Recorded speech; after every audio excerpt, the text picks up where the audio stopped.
Hey everyone, a quick reminder of why you need to stake your castle nuts. I went to pull this out today. I'm like, wait a second, why do I have a wobble stock here? I'm pretty sure I got rid of all the wobble stocks off of my ARs. And as you can see right there, the castle nut came loose. And the issue with this is, you see there's that little spring over there?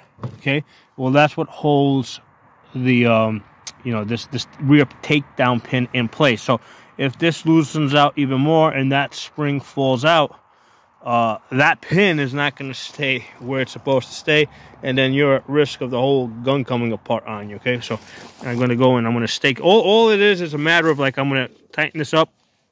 I have a wrench to an armoring wrench to tighten this up, and then what I'm going to do is I'm going to put this against like an anvil. Basically, I use a piece of railroad track. I'll put like a towel underneath it to, just to prevent this from getting scratched up, okay?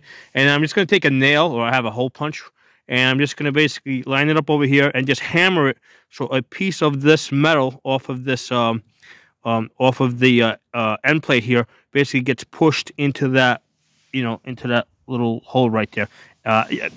Sometimes people would double stake it. I'm only going to single stake it. It's not going to war. There's, the single staking I have found to be good enough, so I'm just going to go with that.